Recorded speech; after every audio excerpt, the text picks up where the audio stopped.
And then deep diving into paid metrics. So I'd say I can quickly go through these. Like the important metrics that we track in paid marketing would be leads in and the cost per lead, cost per click, click-through rate, and your conversion rate. This is assuming you're sort of looking at it from a paid platform perspective, how you're going to optimize to get the maximum number of leads in before you start looking on to how those convert further down the funnel. And then we've got some sort of examples here of how you may report on this, and like how you look at it, how regularly you look at it as well, to make sure that you're getting the best performance out of those channels as possible.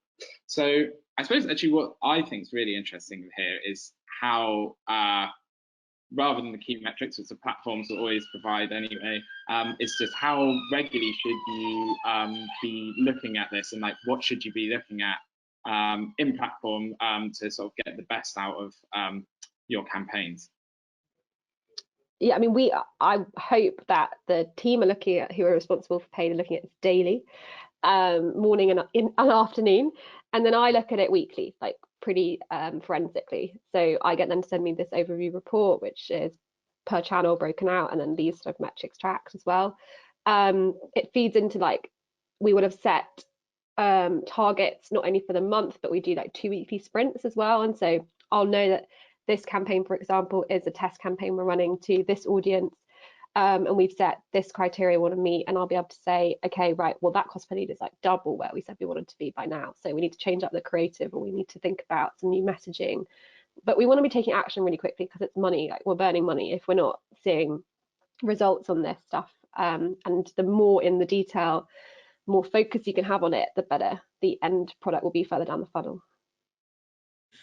Yeah, one of the things that I've done before here that's actually something that's a little, it's kind of ancillary, is that we've actually used channels like LinkedIn ads specifically to identify kind of what personas react better to different pieces of content, and kind of systematically record those things. Like, what are the, like, one thing that we've noticed is the sales operations professionals are very engaged with some of our content, but they're a very small audience on LinkedIn comparative to other audiences. So you get an idea of, how big really is your audience on that channel, and how much money would you really allocate to that persona versus, for us, like a sales leader or a sales, any of the other, sales related kind of personas that we have. So it's really actually an effective way, like specifically LinkedIn is an effective way to identify which audiences will resonate with certain messages. But I will agree with Alice, it's money, and it's still expensive, to a point. You don't want to be testing too much. You got to kind of find that balance of when do we feel like we've had, some decent learnings with a significant data set to the point where we can make a bigger bet on a bigger campaign and try to increase efficiency that way, if that makes sense. Hope that did. Yeah, for sure. I mean, like, some things we found, like, just by doing this type of thing is, I'll just give one example. We've seen that when we retarget people who've downloaded content, a lot of noisy sheep here, sorry about that, who downloaded content with us before, and we retarget them with what we call more bottom of the funnel content, we can get those leads at like half the cost of the lead that we originally acquired through the first piece of content. So like, those kind of learnings are invaluable, and we can see that so early on in the data, and we can be like, okay, like, need to double down here on this funnel and think about how we can build that out. So there's just looking at this data can be so valuable, I think, to your strategic decisions and where you spend your money. Yeah, for sure. And I think, I mean, a bit to your point there, Eric, looking at the next slide, it also depends what your ultimate goal is, right? So we would look at sort of the top of funnel metrics, so we call that TOFU, BOFU, which I love the sounds of both of those acronyms, so I like saying them. But it depends exactly what you're looking for. So, if you're testing the audience for something that's not for leads, then you're going to be willing to spend more money to get the results and the answers that you want for it. So I think here as well, like with the top of funnel metrics, we're looking at cost per, like we might be looking at cost per video view or like landing page like how many times have people visit your landing page that you're pushing them to.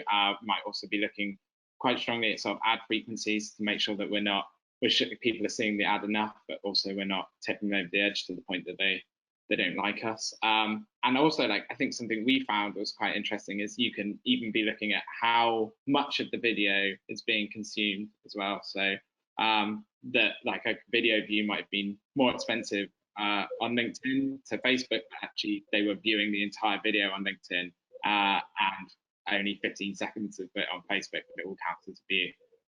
So there's all of those sort of metrics change compared to if you were going for more bottom of funnel metrics where you're very much keen on your leads. I don't know if you guys have anything else that you'd like to add to that. Yeah, I think you've also got to think about the value like of it. So when we talk about top of funnel metrics, they're not all created equally. So if you think about a video view, the amount of value you've been able to give to someone watching that video, and especially if they watch it for a long time, and the amount they'll now be aware of you or aware of that message is a lot more than if you have given them access to, I don't know, or just given them an awareness ad, which is just like more ad and copy, or maybe to a landing page, which they may bounce off very quickly. So it's just bearing in mind they're not all created equal as well. Like, what is the highest engagement metric within those metrics, and so therefore trying to rank how you're willing to pay for it as well. Yeah, I mean, I think that there's different phases of a company's growth, right? And I think that when you're a younger, rapidly growing company, you're really going to want to focus on demand metrics, right? You're going to want to focus on what generates demand. That's going to be the most efficient way, is to get direct and very targeted.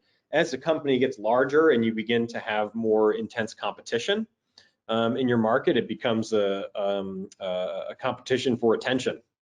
A guy named Ferris Yacob wrote a really interesting book called Paid Attention that I encourage people to check out. And it's about, how much time we spend consuming different pieces of media, right? So, well, we might consume that millisecond of an ad impression, right? A banner ad. That still is a piece of attention. It has a different value than a video view or a TV spot, your typical 30-second TV commercial that, we still are kind of accustomed to seeing, even though we are doing increasing amounts of streaming. They're starting to get those back in there. And then there's video games where you might sit down and give 5 hours of your attention. So it's about creating these kinds of experiences, things like events. Live events are a big way to capture people's attention and engagement. So we find that as we are growing and getting even larger and larger, those attention-based metrics are becoming more and more important. And when you invest in more of those, you tend to have better results on the demand side after a long period of time. So that's just what I see on my end as we begin to get bigger. Makes sense. For sure. And I felt also on that is that, again, that those sort of the attention that you can get from people differs between channels, right? So you can have, I think that's what I find really interesting, like maybe getting someone's attention on LinkedIn with certain content. It could be the same content on LinkedIn that you'd find it easier to grasp their attention, but when they're on a different platform like Facebook, they'll switch off. And it's about how you can get different people's attention in different pockets of their lives and what they're interested in when they're each on those platforms as well. So that can be like the difference in what a video view means between each platform, even if it's recorded as the same sort of thing.